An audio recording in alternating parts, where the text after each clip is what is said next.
Perdón, les decía que bienvenidos todos y todas ustedes a esta segunda charla que estamos realizando desde el proyecto Cultura del Agua eh, para la gestión integrada del recurso hídrico. En esta oportunidad denominada Agua Subterránea y Paz. Muchas gracias a todas las personas que se inscribieron oportunamente. Tengo, además de Costa Rica, representantes de otros 15 países. Eso me agrada mucho. Como ustedes bien saben, el 22 de marzo de cada año se celebra el Día Mundial, precisamente para reflexionar sobre la importancia de este recurso e impulsar acciones que permitan hacer frente a la crisis en la cual nos encontramos con respecto al agua y el saneamiento, precisamente. Este año 2024, el lema conmemorativo es Agua para la Paz. ¿Qué es la paz? La paz es un estado de bienestar, de tranquilidad, estabilidad y seguridad. Se opone a la guerra y tiene una connotación positiva. Es un estado de armonía que se busca mediante valores, valores como la tolerancia, la justicia y el diálogo. En sentido positivo, la paz es un estado o nivel social o personal en el cual todas las partes de una unidad se encuentran en equilibrio y estabilidad.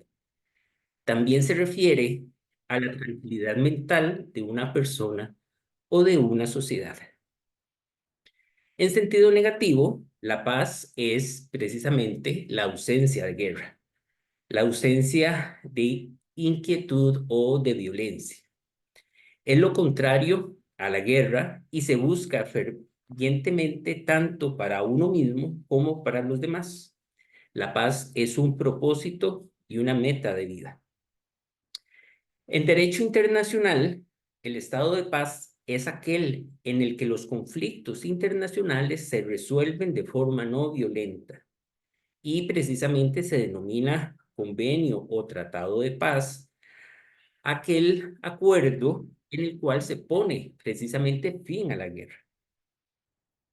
A distintos niveles existe un consenso entre los individuos y grupos de una sociedad para mantener buenas relaciones mutuamente que les sean beneficiosas a ambos o a todos los participantes. Este consenso se considera una forma de paz. Algo muy importante que tenemos que tener presente es que la paz no es un absoluto, sino que más bien es una búsqueda permanente. Y cuando la obtenemos, hay que hacer muchos esfuerzos para mantenerla.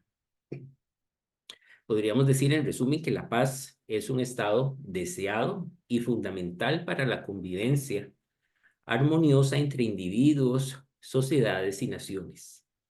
Es un anhelo universal que promueve la estabilidad, la justicia y el entendimiento mutuo. Ahora, ¿cuál es la relación entre el agua y la paz? Pues muy sencilla, pero muy importante a la vez. El agua puede crear paz o desencadenar conflictos. Por ejemplo, la salud pública y la prosperidad, los sistemas alimentarios y energéticos, la productividad económica y la integridad ambiental dependen del buen funcionamiento de la gestión, de una gestión equitativa del ciclo del agua. Es decir, la no discriminación y la igualdad a la hora de garantizar el acceso al agua y el saneamiento pueden tener un efecto en cascada positivo en toda la sociedad.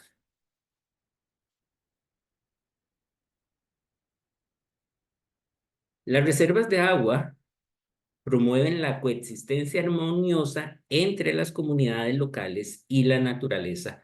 Y eso lo vemos reflejado muchas veces cuando en las mismas comunidades hablan de nuestra agua o de mi agua, del agua de nuestra comunidad. La protección de los recursos hídricos contribuye precisamente a esa estabilidad social.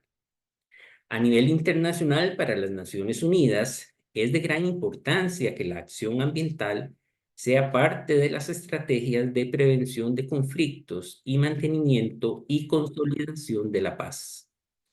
Porque no va a haber paz duradera si se destruyen los recursos naturales, precisamente que sustentan los medios de vida y los ecosistemas. Un tema muy importante es el de la cooperación pacífica en torno al agua, que puede ayudar también a una cooperación en diferentes temas asociados. Así, trabajando juntos para equilibrar los derechos humanos y las necesidades de todos, el agua puede ser una fuerza estabilizadora y un catalizador del desarrollo sostenible. A lo largo del tiempo, ha habido muchos más casos de cooperación que de conflicto en torno al agua. Lo que pasa es que la cooperación no genera noticia, mientras que el conflicto sí. Pero aún queda mucho por hacer. Debemos actuar sobre la base de que el agua no es solo un recurso que se aprovecha y por el cual, se permite o se compite, mejor dicho, ¿verdad? Sino que más bien es un derecho humano en todos los aspectos de la vida, necesario en todos los aspectos de la vida. A nivel local y nacional, los diferentes usuarios del agua deben cooperar mediante un enfoque de gestión integrada del recurso hídrico y promover una economía circular que haga efectivo los derechos humanos de las personas, la reutilización del agua. A nivel de cuenca, los países deberían concertar acuerdos y crear instituciones que sean eficientes para gestionar pacíficamente los recursos hídricos que atraviesan las fronteras entre los diferentes países.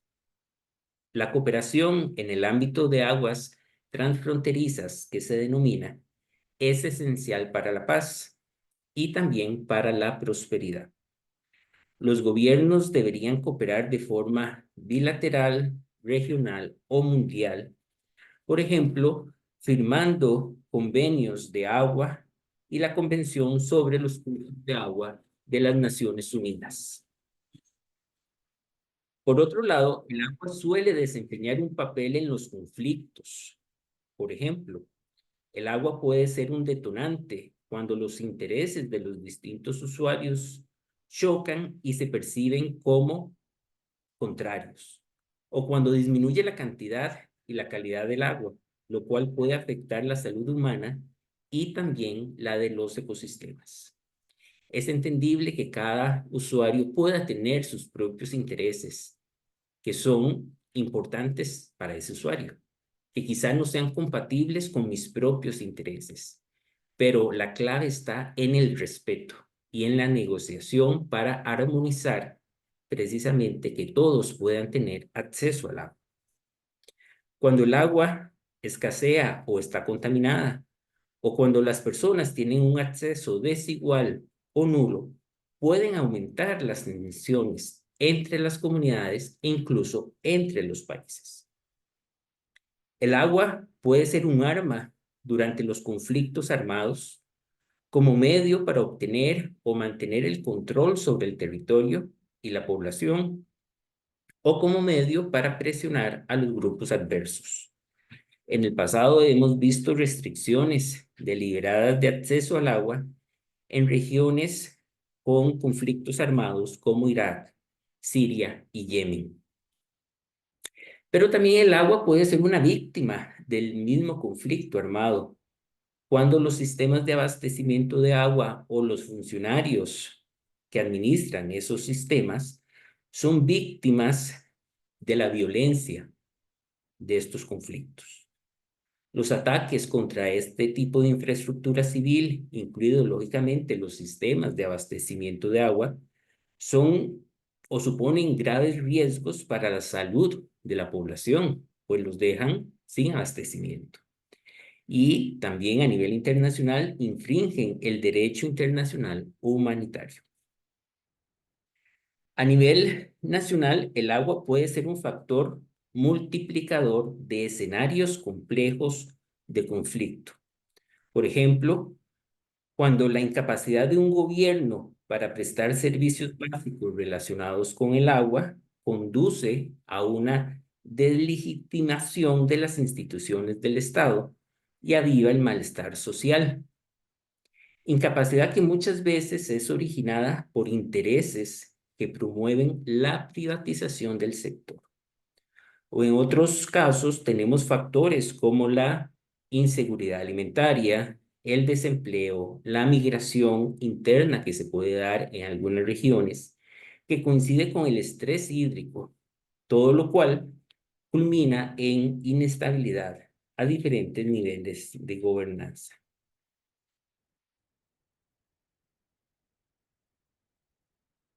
Más de una tercera parte de las personas en todo el mundo depende del agua que atraviesa las fronteras entre diferentes países. Sin embargo, de 153 países que comparten tanto ríos, lagos o acuíferos con sus vecinos, solo 24 afirman tener acuerdos de cooperación respecto a sus recursos hídricos que comparten. A medida que aumentan los impactos del cambio climático, existe la necesidad cada vez más dentro de los países y entre ellos de unirse para proteger y conservar nuestro recurso más apropiado. Ahora, ¿cómo se relaciona la paz con el agua subterránea?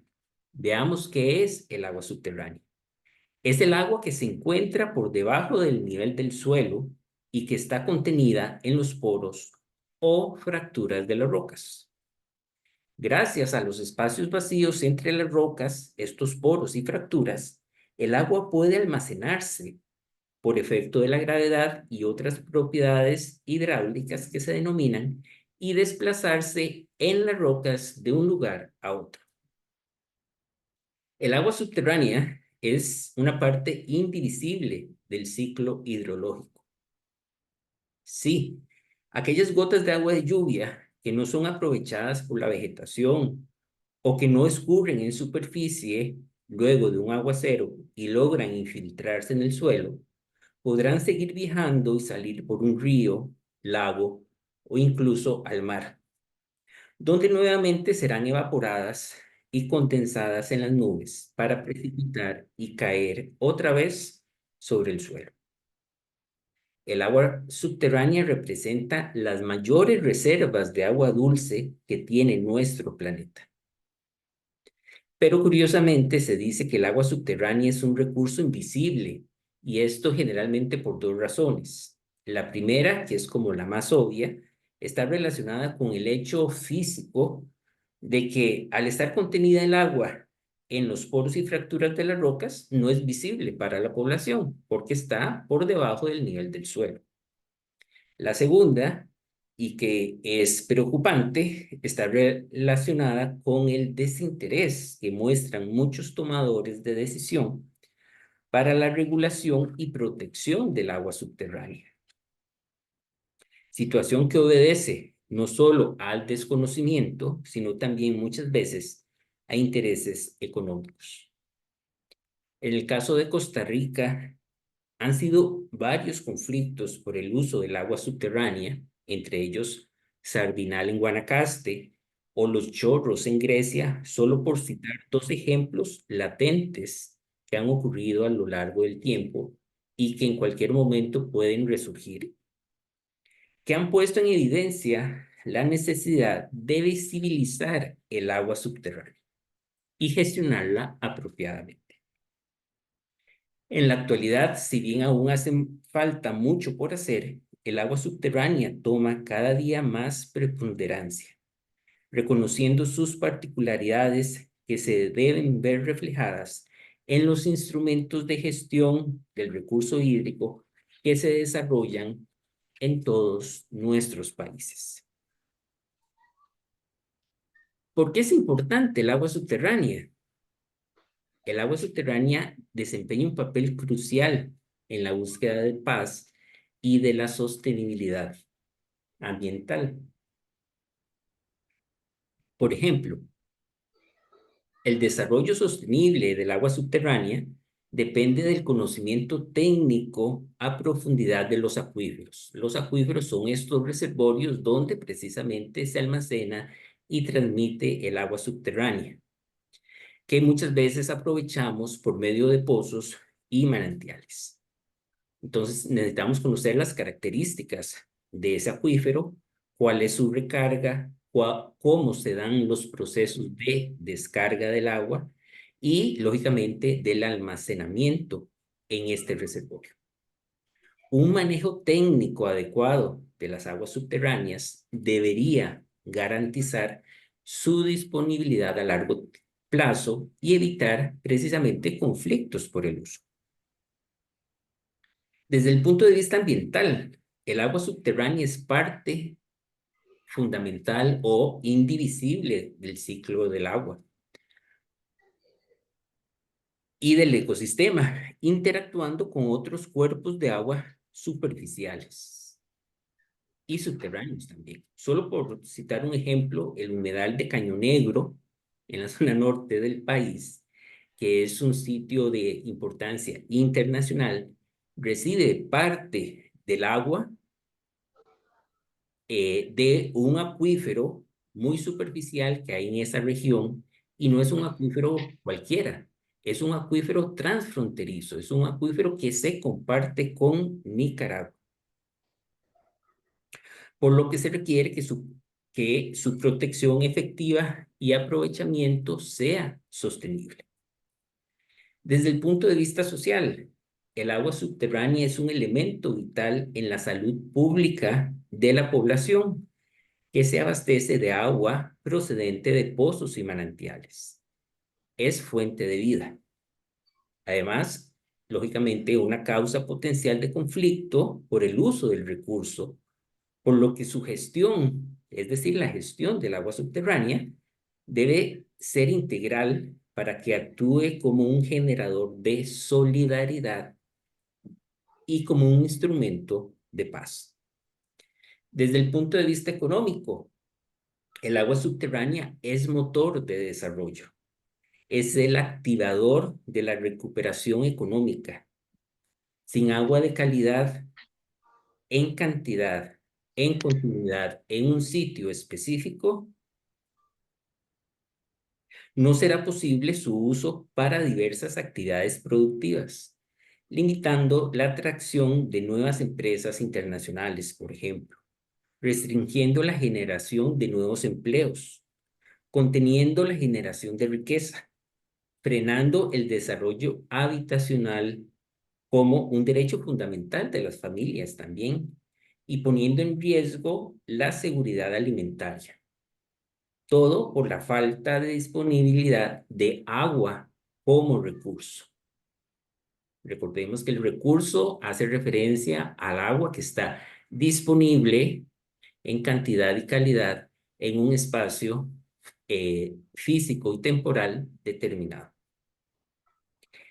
En el caso de Costa Rica y de muchos países de Latinoamérica, el acceso de agua para diversos usos, tanto el abastecimiento poblacional y el agrícola principalmente, es por medio de la extracción de agua subterránea, debido en buena parte a su calidad y relativo fácil acceso en muchas regiones de nuestros países.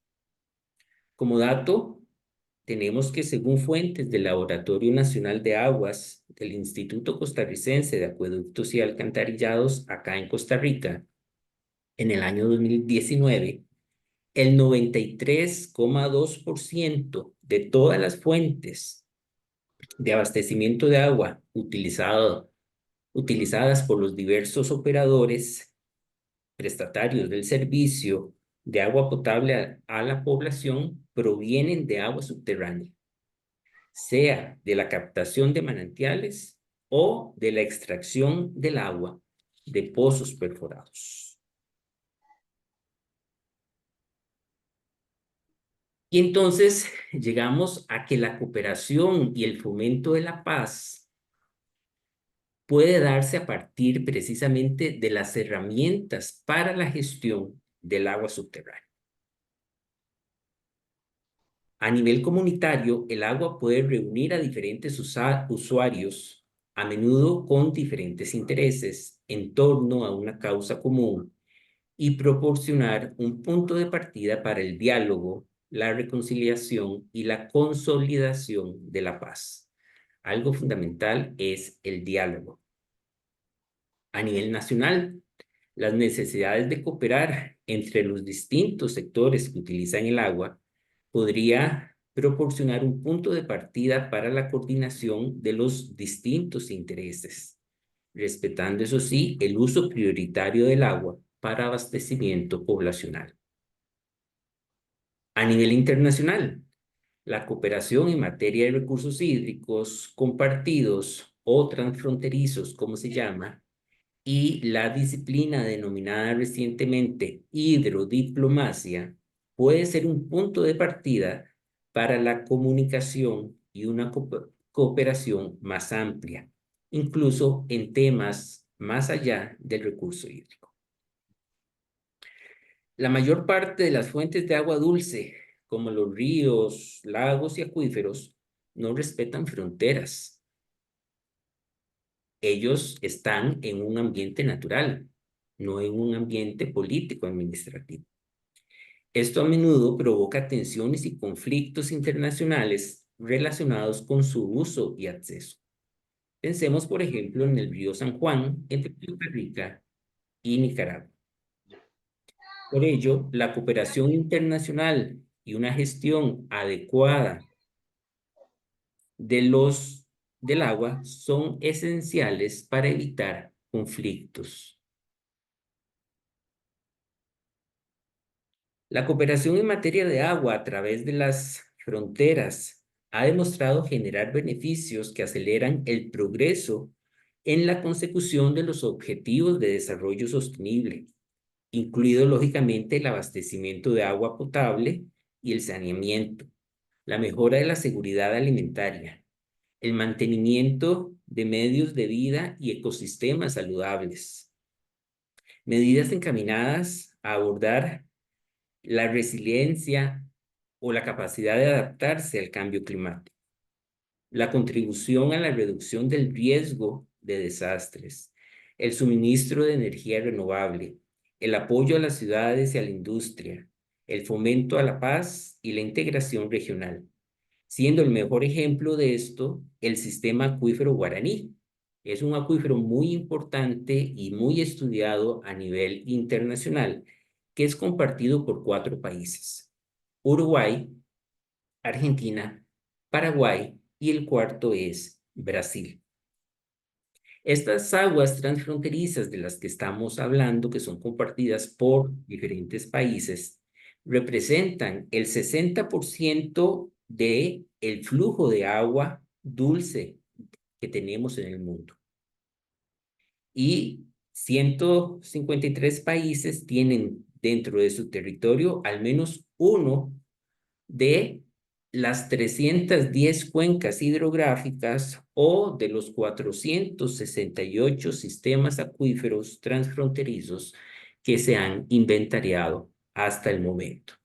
En el caso de Costa Rica tenemos tanto acuíferos transfronterizos como cuencas hidrográficas transfronterizas con Panamá y con Nicaragua. Pero solo 24 países de estos 153 que les comentaba han notificado que todas sus cuencas transfronterizas están sujetas a acuerdos de cooperación. En el caso de Costa Rica se han iniciado hace algunos años una coordinación muy importante en la cuenca binacional del río Zixaola, entre Costa Rica y Panamá. La cooperación transfronteriza es esencial para crear condiciones que propicien la inversión y la seguridad. También mejora la preparación para proteger los ecosistemas y la salud humana, especialmente en casos de crisis como la sequía, las crecidas o la contaminación ambiental. A nivel internacional se han hecho esfuerzos precisamente para regular esta cooperación transfronteriza. Desde las Naciones Unidas, en la Asamblea General del 16 de diciembre del año 2013, se aprueba una resolución que se denomina el derecho de los acuíferos transfronterizos. Es como una ley. De hecho, se le conoce popularmente como la ley de los acuíferos transfronterizos. Esta ley se promulga tomando en consideración la importancia que tiene para la humanidad el agua subterránea, que es, como vimos anteriormente, indispensable para la vida en todas las regiones del mundo. Además, afirmando la necesidad de cooperación internacional y algo muy importante, la buena vecindad en el ámbito ambiental. Esta ley de acuíferos transfronterizos establece la soberanía de los estados sobre la porción del acuífero que está en su territorio. Eso es muy importante, ¿verdad? Cada país, cada estado es soberano sobre su porción del acuífero. Además, el derecho de cada estado a la utilización equitativa y razonable del recurso, procurando el bienestar ambiental del acuífero a partir de la planificación conjunta entre los diversos estados. ¿Para qué? Precisamente para evitar los daños que se le puedan dar al acuífero.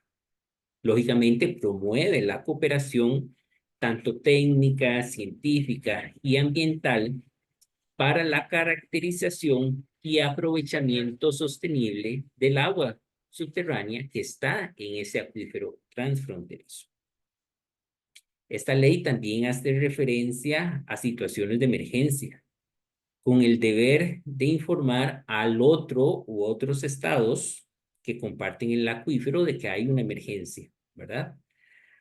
Además, de tomar todas las medidas de prevención, remediación y mitigación necesarias.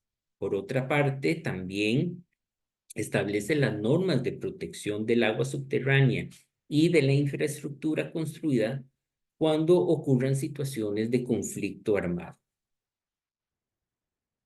Eso a nivel internacional. A nivel nacional, en el caso de Costa Rica, tenemos las políticas públicas en la temática de recurso hídrico, que vienen a orientar con una visión a mediano y largo plazo el aprovechamiento y protección ambiental del agua en nuestro país, considerando el acceso a este recurso como un derecho humano. A partir de los ejes, lineamientos y objetivos estratégicos en el tema del agua subterránea, que han sido incluidos en varias de estas políticas públicas, se pone en evidencia que desde el punto de vista técnico ha tenido la temática de agua subterránea en los últimos años mucha importancia. El caso concreto que les voy a comentar es de la Política Nacional de Agua Potable, que tiene un intervalo de tiempo de vigencia del año 2017 al 2030. La temática de protección y aprovechamiento del agua subterránea como fuente de abastecimiento público acá en Costa Rica es prioritaria por medio de dos lineamientos estratégicos. El primero tiene que ver con la planificación para el abastecimiento del agua potable en función de la capacidad hídrica, en el cual se pretende promover el monitoreo e instrumentación en las cuencas hidrográficas y en los acuíferos, así como impulsar, con el apoyo de otras instituciones, los estudios que generen la información que se requiere para la planificación de la extracción del agua subterránea.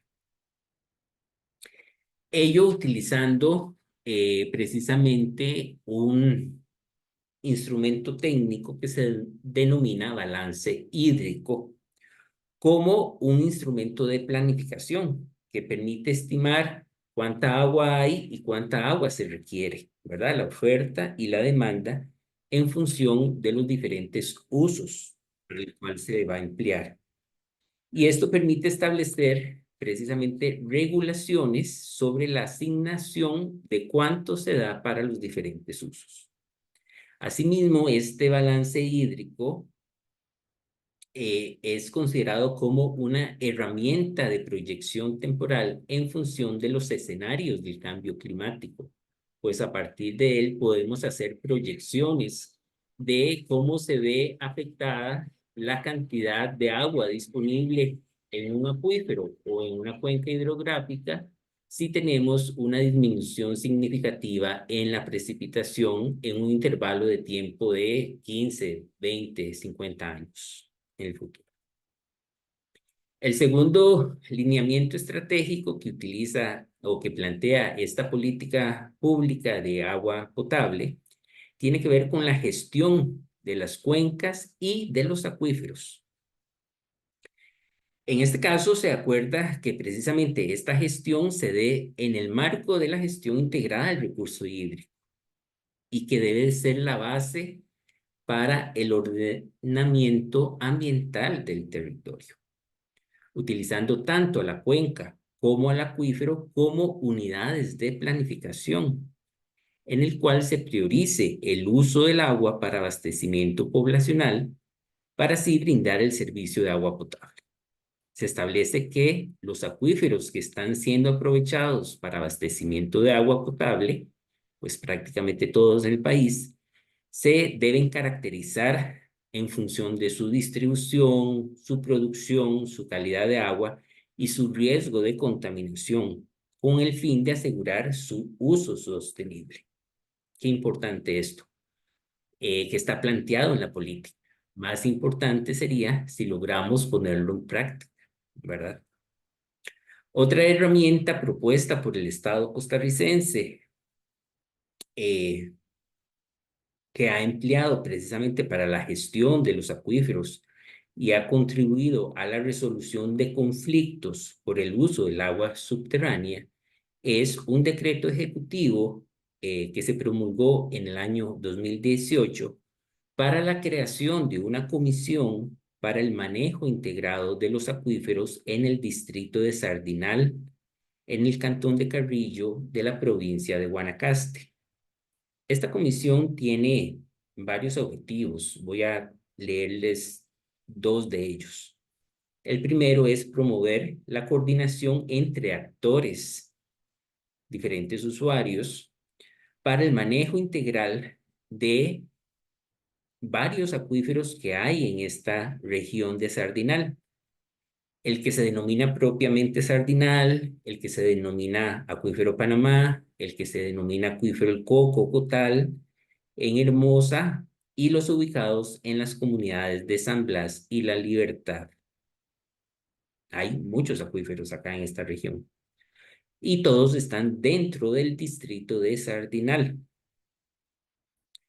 Ahora, esta coordinación entre estos actores para ese manejo integral es precisamente buscando un equilibrio entre las necesidades de la población y la preservación del recurso hídrico a través del uso racional, de la capacitación y algo indispensable es la participación ciudadana.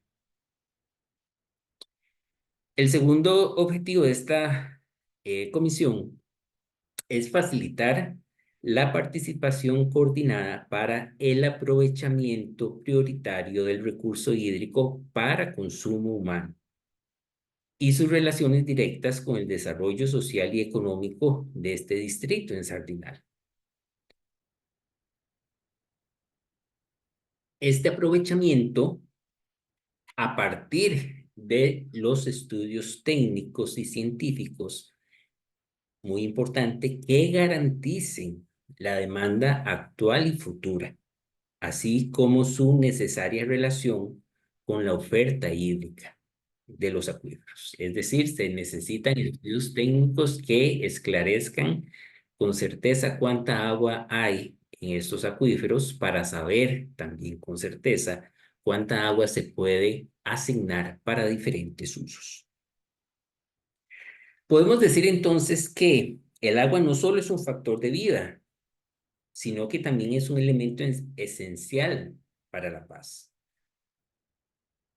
Su gestión adecuada y la cooperación tanto a nivel comunitario, nacional o internacional, así como la participación efectiva de los actores sociales. Y quiero resaltar una participación efectiva, no necesariamente solo una consulta a los actores sociales, son fundamentales para un mundo armonioso y seguro. Entonces, vamos a ver cómo un conflicto como el caso de Sardinal, a partir de diferentes instrumentos de gestión de agua subterránea, se logra resolver.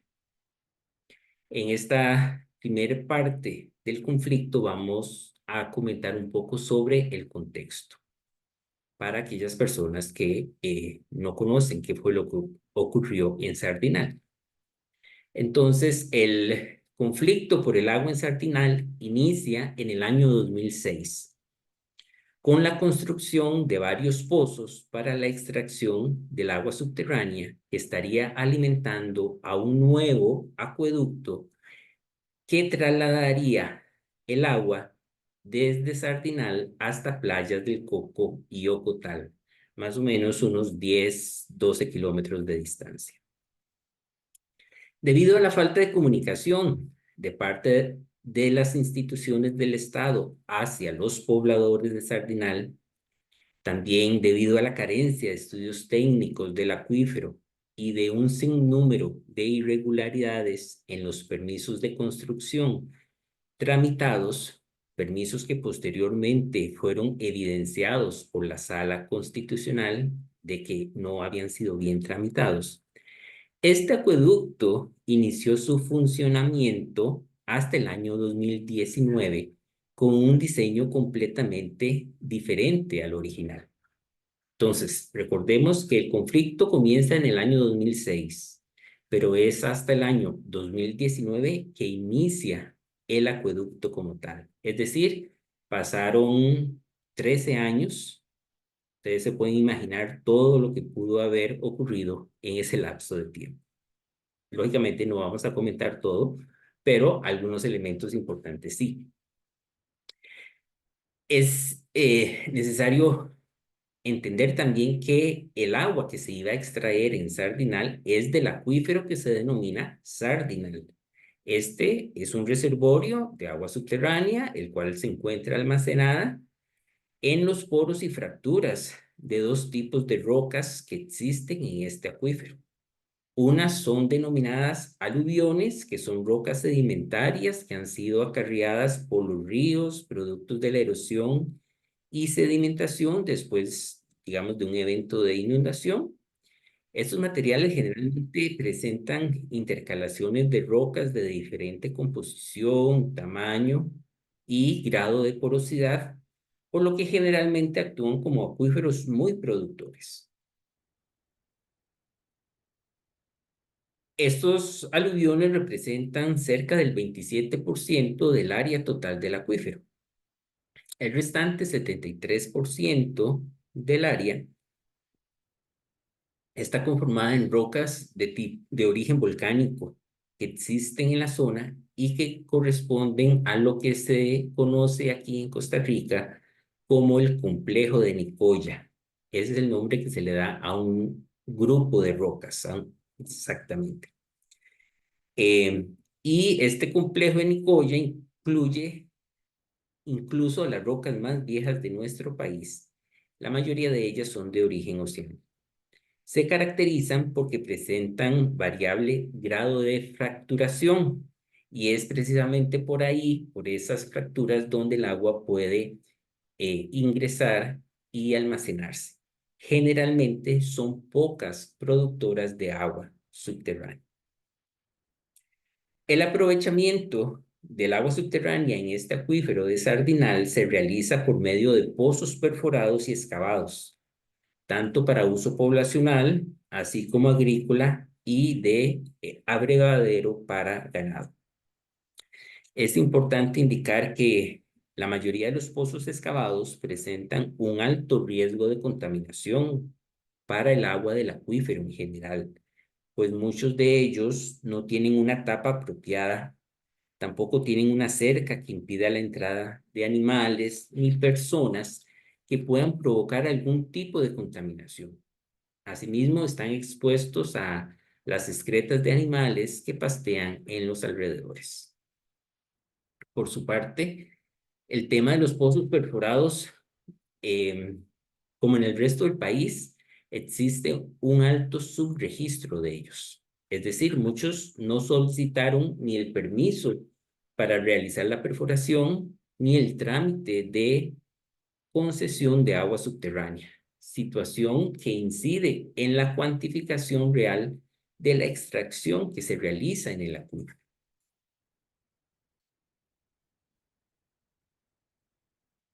Propiamente el conflicto inicia en mayo y junio del año 2006, cuando el Instituto Costarricense de Acueductos y Alcantarillados, conocido como AIA, perforó 4 pozos en Sardinal que abastecerían el nuevo acueducto que llevaría el agua hasta Playas del Coco y Ocotal. Estos pozos se perforaron sin los estudios técnicos previos para su ubicación. Simplemente se realizaron en una propiedad de la institución y estaban separados a una distancia de no más de 100 metros entre ellos. Entre los años 2006, 2007 y principios incluso del 2008, se instala alrededor del 80% de la tubería de conducción del agua. Esta tubería tiene un diámetro de 20 pulgadas, un poco más de 50 centímetros, medio metro, y se comienza a enterrar paralela a la calle principal que comunica las zonas costeras de Playas del Coco y Ocotal con dirección al poblado de Sardinal, donde precisamente está este campo de 4 pozos perforados que pretendían extraer originalmente 176 litros por segundo. Los habitantes del pueblo de Sardinal se enteran de la construcción del acueducto por casualidad y se organizan formando un comité que denominan Pro Defensa del Agua. Ya es muy significativo el nombre, ¿verdad? Pro Defensa del Agua. Y por medio de manifestaciones públicas y recursos legales, el pueblo de Sardinal denuncia que un consorcio de empresas privadas, bajo la figura de un fideicomiso público-privado con el AIA, están construyendo este acueducto poniendo en riesgo el agua subterránea de su comunidad debido a la falta de estudios técnicos y que pretenden utilizar esta agua para el riego de canchas de golf, además de satisfacer diversas actividades turísticas que se desarrollan y que se incrementarán en los próximos años en las playas del Coco y Ocotal. Mientras que ellos, los poblados de Sardinal, quienes consumen para su abastecimiento tan solo 17 litros por segundo de este acuífero, están padeciendo de grandes deficiencias en el servicio de agua potable que les brinda el AIA. Y con razón se cuestionan el motivo por el cual no se hacen mejoras en su acueducto comunal, ampliando, por ejemplo, las zonas de servicio y asegurando la continuidad y calidad del agua. Y más bien lo que se pretende con este nuevo acueducto es brindar el agua para actividades productivas de interés de un consorcio de empresas privadas que lo están financiando. A lo largo del año 2008, marchas pacíficas y manifestaciones en las calles, incluso enfrentamientos entre grupos comunales y autoridades de policía, fueron desafortunadamente frecuentes en la zona de Sardinal. Y aquí quiero introducir un tema que siempre me llama mucho a mí la atención, es el papel de la prensa. Pues ellos tienen una gran responsabilidad en la forma en que se difunden las noticias, pues la generación del potencial conflicto muchas veces es reflejo de la línea editorial del medio. En el caso de Sardinal, a todas luces, algunos medios de comunicación se extralimitaron en la forma en que difundieron varias de las noticias relacionadas con este caso. Y sin lugar a dudas, esto viene a influir en la percepción de la población en general sobre las dimensiones y la responsabilidad de los diversos actores involucrados en este conflicto particular del agua subterránea. Les voy a comentar de 2 o 3 titulares de prensa escrita del año 2010 que hacen referencia a este conflicto de Sardinal. El periódico La Nación, el 21 de mayo de ese año, titula lo siguiente: pobladores ganan pulso por agua potable Sardinal. Y el resumen de la noticia es: tras más de 2 años de protestas, gritos, empujones y hasta la retención de un presidente ejecutivo de la IA, los vecinos de Sardinal ganaron el pulso contra un grupo de desarrolladores turísticos que construyen un acueducto en la zona. El diario Extra, el día siguiente, el 22 de mayo del año 2010, titula lo siguiente: Municipalidad de Carrillo desobedece a Setena. La celebración en Sardinal de Carrillo por la anulación de la viabilidad ambiental del acueducto del Coco-Ocotal por parte de la Secretaría Técnica Nacional Ambiental, denominada Setena, se vio anulada por una decisión de las empresas que financian este fideicomiso de continuar con los trabajos bajo la mirada complaciente del gobierno local.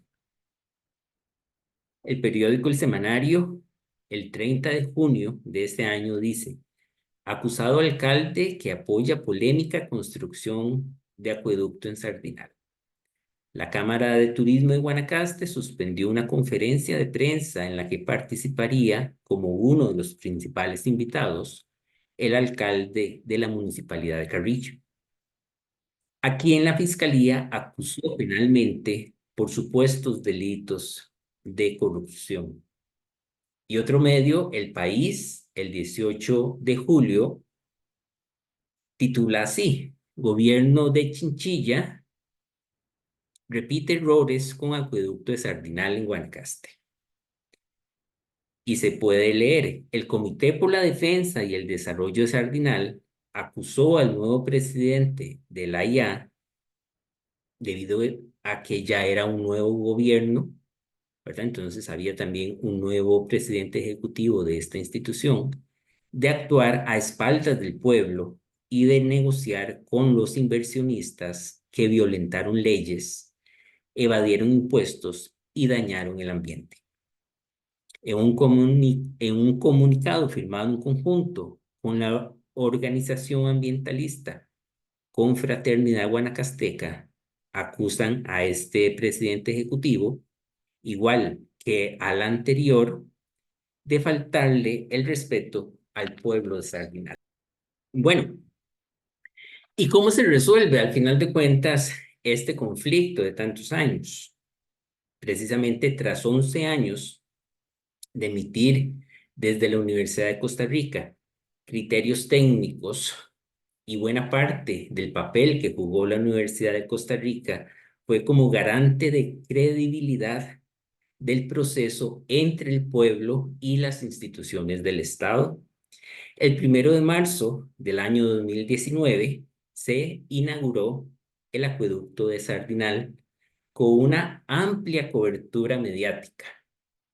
Claro, los medios asistieron para ver qué iba a pasar ese día, si se iba a dar algún enfrentamiento, sobre todo porque estaba la presencia del señor presidente de la República de ese momento.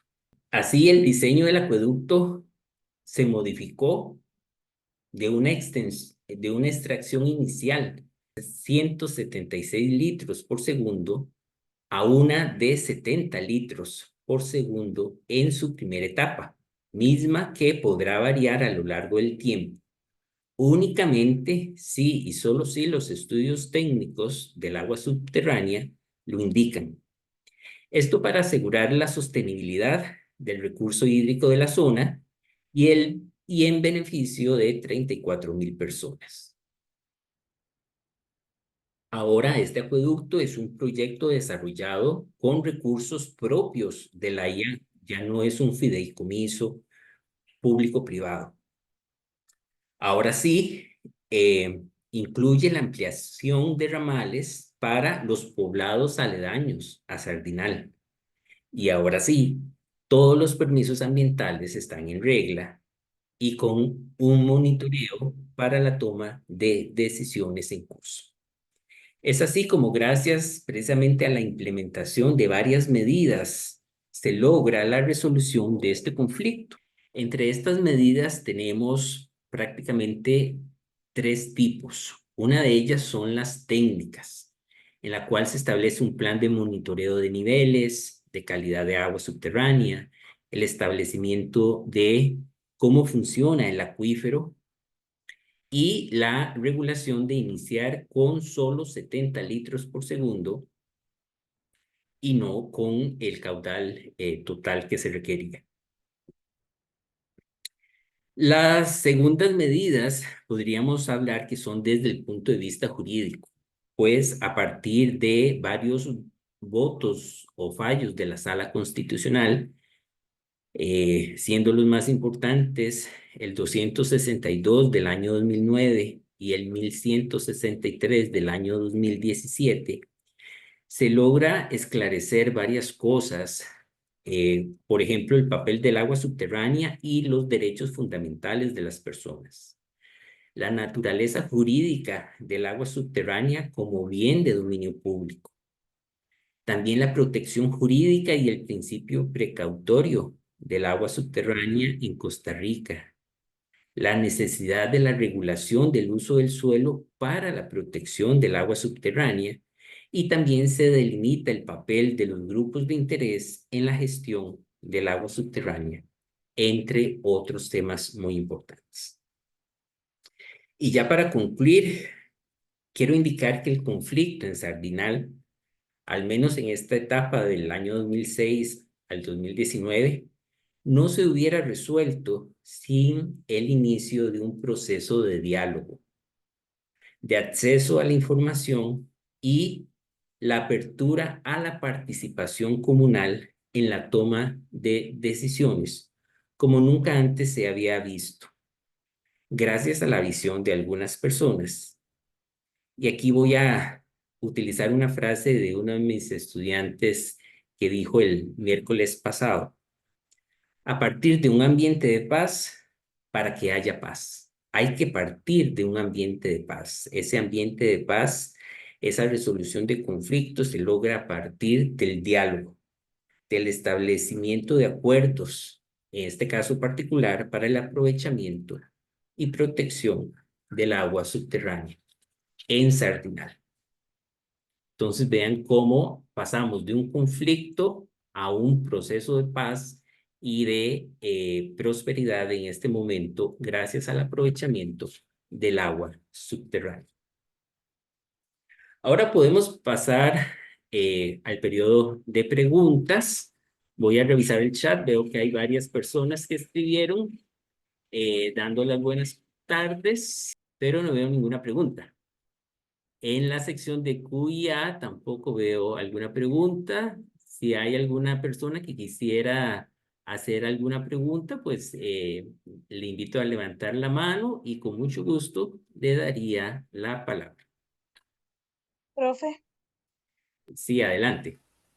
buenas tardes.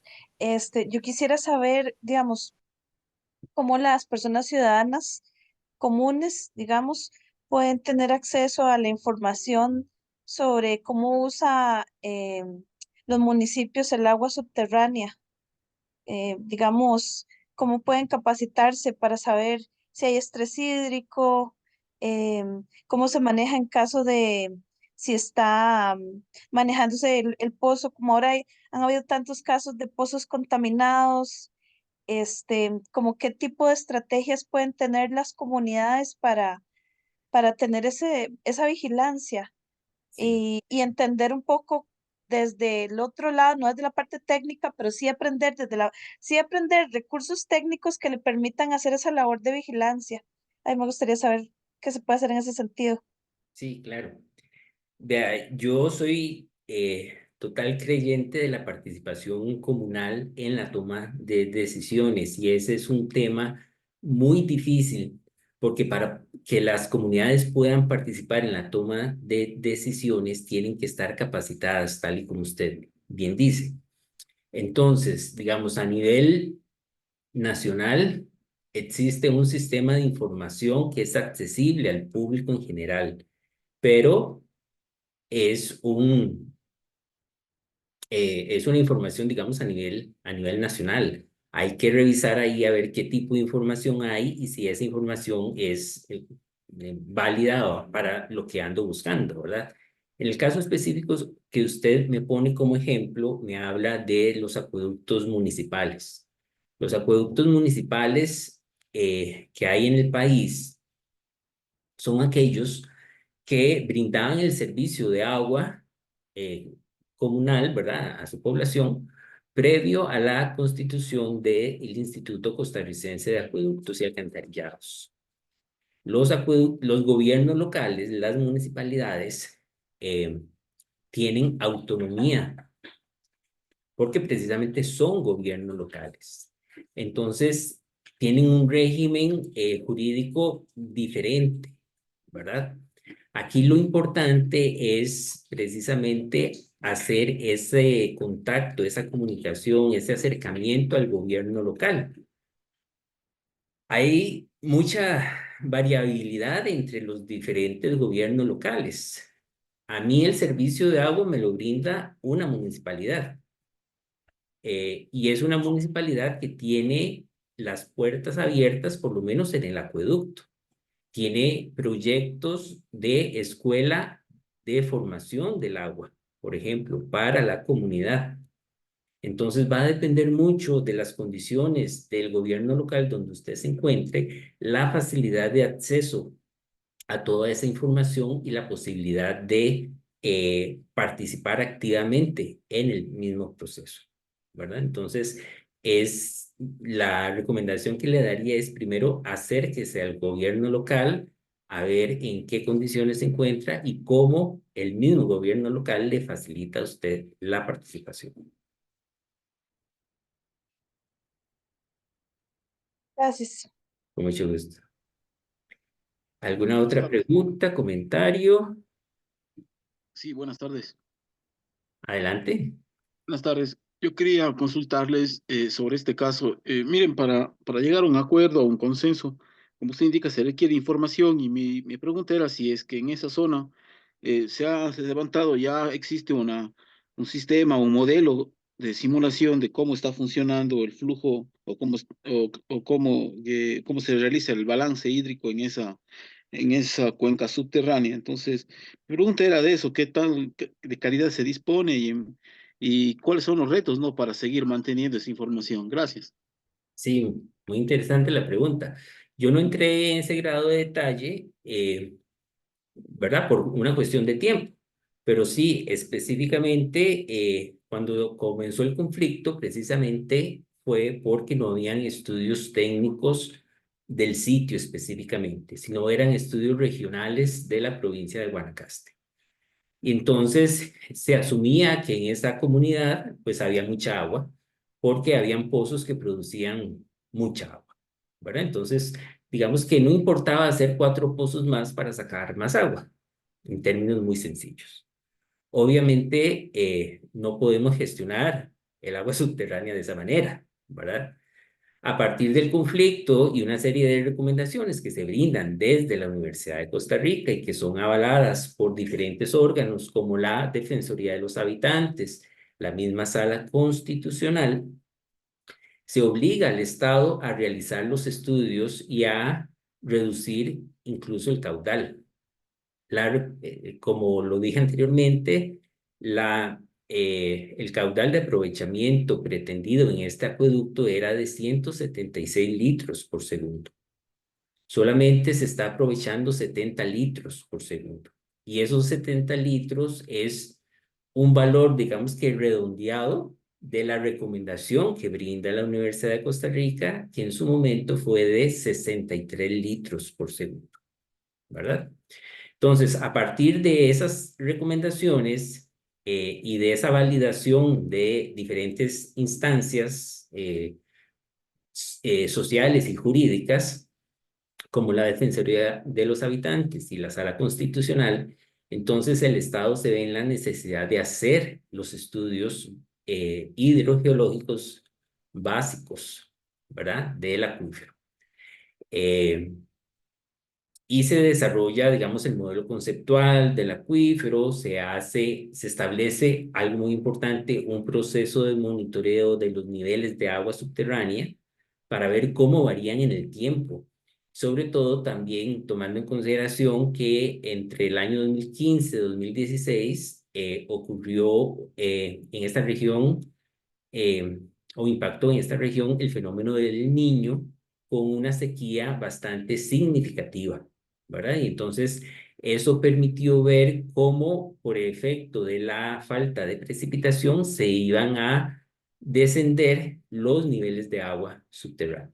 Y eso ha sido un proceso, digamos, que ha continuado en el tiempo. Se han realizado pozos de monitoreo, se han establecido toda una secuencia de muestreo de calidad de agua en los pozos para conocer las características naturales del acuífero, tanto en calidad como en cantidad, ¿verdad? Y se siguen realizando por parte de las instituciones competentes del Estado estudios en esta zona, ¿verdad? Por eso es que se mantiene todavía con un caudal inicial de 70 litros por segundo. No se ha podido avanzar todavía a asegurar de que es factible poder incrementar ese caudal de extracción. ¿Y cuáles son los grandes retos? Preguntaba. Para mí, el gran reto en esta región es poder cuantificar con certeza cuánta agua se está extrayendo. Porque desafortunadamente en el país tenemos un problema muy grande de pozos ilegales. Entonces, esos pozos ilegales no solo es el tema legal, ¿verdad? De que no solicitaron los permisos, ni es el tema económico de que no están pagando por el aprovechamiento, sino es que no tenemos la información de cuánta agua están extrayendo. Y entonces a la hora de hacer los balances hídricos, que lo que nos permite es identificar cuánto es la oferta y cuánto es la demanda, pues tenemos una gran incertidumbre en la oferta hídrica del acuífero, ¿verdad? Esa sería la respuesta. Veo aquí que alguien escribió en la Muchas gracias. sección de preguntas, con mucho gusto, dice Armando Cibaja, ¿en qué manera podría ser eficiente para Costa Rica un sistema cooperativo que administre y regule el agua? Ya que en Costa Rica existen las que son hidroeléctricas, como por ejemplo Cope Guanacaste, Cope Santos, Cope Lesca, entre otros. Armando, muchas gracias por la pregunta. Costa Rica tiene un modelo de gestión del agua, ¿verdad? Claramente establecido desde hace muchos años, donde tenemos varios operadores de agua. Todos estos operadores, al final de cuentas, sean públicos o privados, consorcios privados, algunos de ellos, como la empresa de servicios públicos de Heredia, que es un consorcio de municipalidades, o las ASADs, que son entes comunales bajo la figura de asociación, que las convierte en una entidad del régimen privado.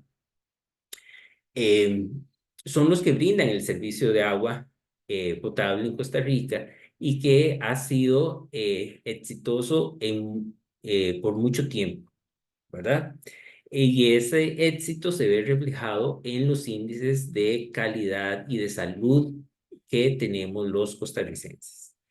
Desde hace ya varios años hay interés de algunos sectores de ampliar estos operadores hacia las cooperativas. Son varios los proyectos de ley, incluso en la actualidad hay intereses muy particulares de incluir a las cooperativas. El punto es que no importa que hayan otros operadores del servicio de agua potable y saneamiento.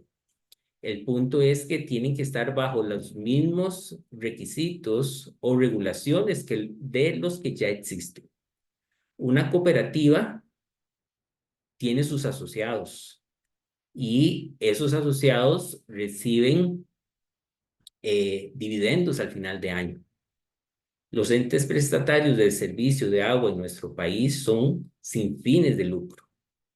Entonces, ese es solo uno de los temas que hay que resolver antes de permitir de que las cooperativas puedan brindar el servicio de agua potable y saneamiento. Veo que hay más preguntas, vamos a ver. Carla Paola Velázquez, ¿cuál considera que es el primer escalón para educar a las personas sobre el agua y no llegar a estos conflictos por este recurso? Muchas gracias. Sí, yo considero que para poder educar a las personas, lo que necesitamos es una comunicación efectiva. Muchas veces, y yo como profesor universitario, lo veo con mis estudiantes o con mis colegas que llegan a una comunidad a brindar una información, pero hablan de una manera muy técnica, como si estuvieran leyendo un artículo científico publicado en una revista internacional.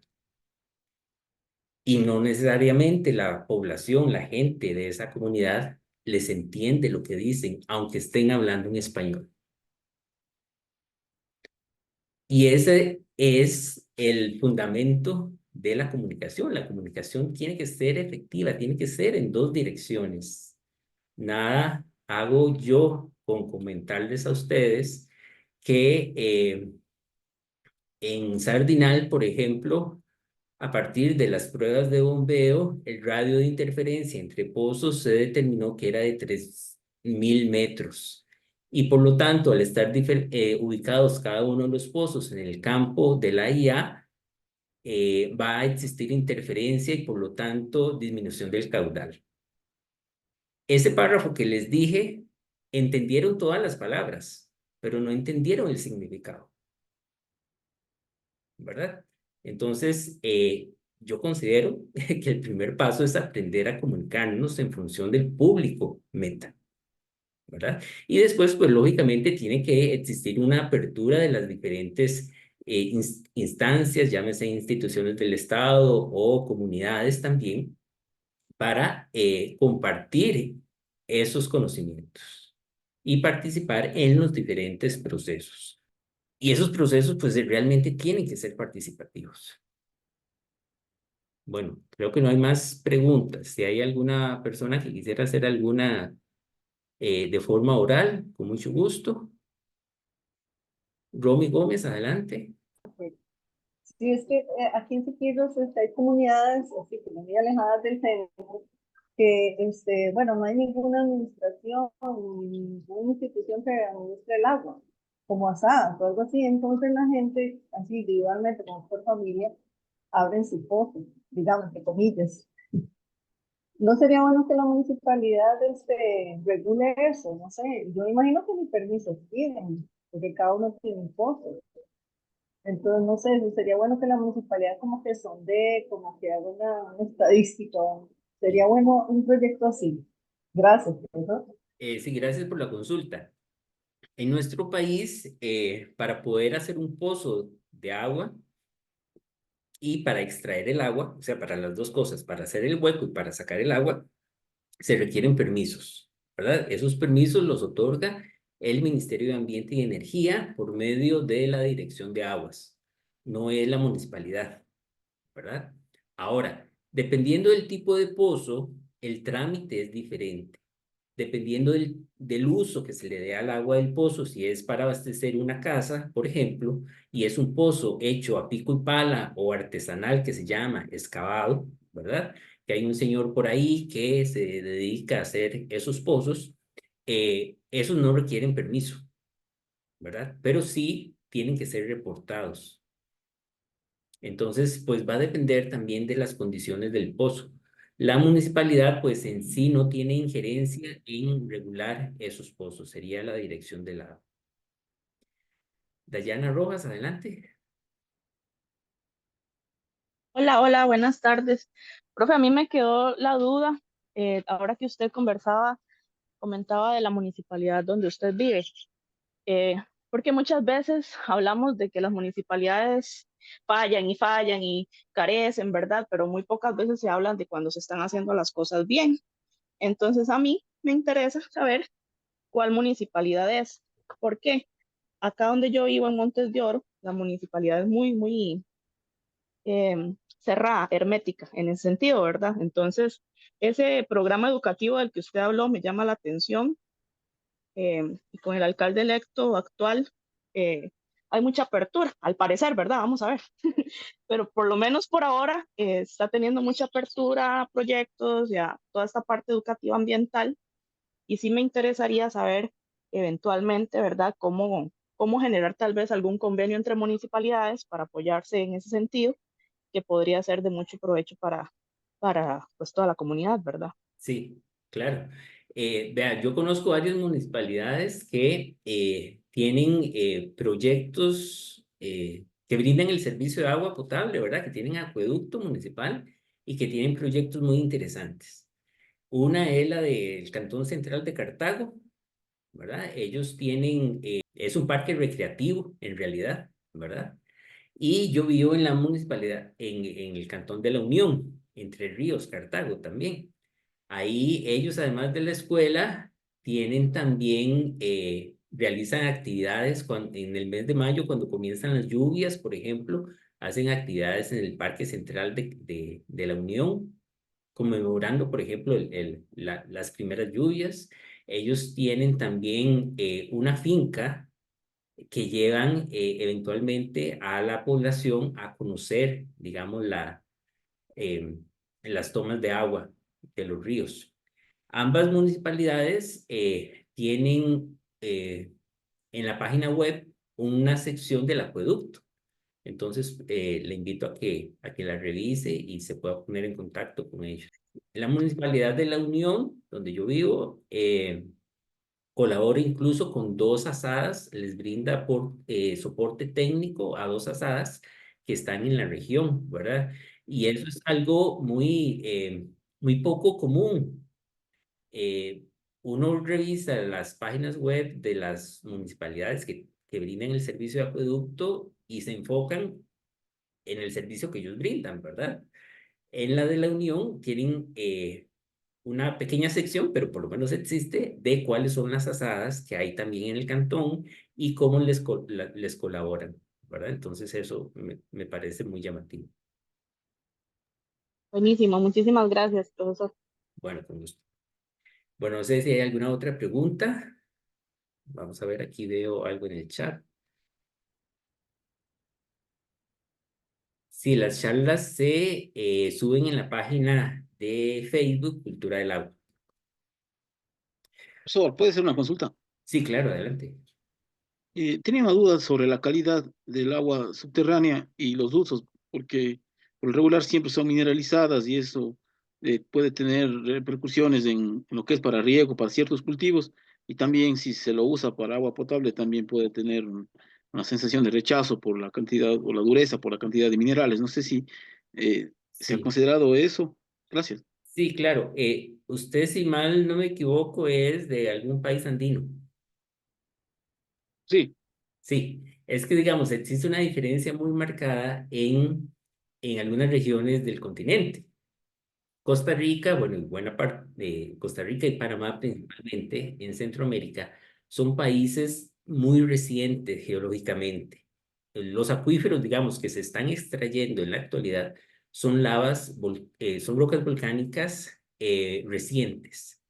por las condiciones climáticas en las cuales nos encontramos, el régimen de precipitación es muy alto. Todo esto influye, al final de cuentas, de que el tiempo de tránsito, es decir, la cantidad de meses, años o miles de años que dura el agua viajando en el suelo, es muy poca. En algunos estudios que se han realizado acá en el Valle Central de Costa Rica, se ha estimado a partir de métodos isotópicos que la duración de una gota de lluvia que cae en las montañas hasta el tiempo en el cual es extraída en un pozo para abastecimiento poblacional es de tan solo 10 años. Entonces, es muy poco el tiempo para que se mineralicen las aguas. En algunas otras regiones del país que están afectadas por fallas tectónicas activas, ¿verdad? Valga la redundancia, sí se han encontrado enriquecimientos en arsénico, por ejemplo. En alguna otra región del país hay problemas de hierro y manganeso, por ejemplo, ¿verdad? Entonces, digamos, sí existe, pero son como casos muy puntuales, afortunadamente, ¿verdad? Ok, qué interesante, gracias. Con mucho gusto. Bueno, y entonces, si no hay más preguntas, entonces pasaríamos al brindis. Yo les invitaría a las personas que quieran hacerlo a abrir su cámara, ¿verdad? Y que tengamos un vaso con agua precisamente para hacer el brindis. Yo voy a hacer uno y después igual les doy la palabra por si alguno de ustedes quiere agregar algo sobre el brindis, ¿verdad? Entonces, como hoy es su día conmemorativo, además de que es viernes, ¿verdad? Por la tarde-noche, pues queremos celebrar por el agua y la paz. Entonces, brindemos porque el agua y la paz sean dos caras de una misma moneda que nos permitan avanzar como sociedad, mejorando nuestra calidad de vida, respetando el ecosistema y nuestros derechos humanos. Que el agua y la paz prevalezcan sobre el egoísmo, causante de los conflictos sociales y bélicos que desafortunadamente se incrementan día a día en nuestro planeta. Salud.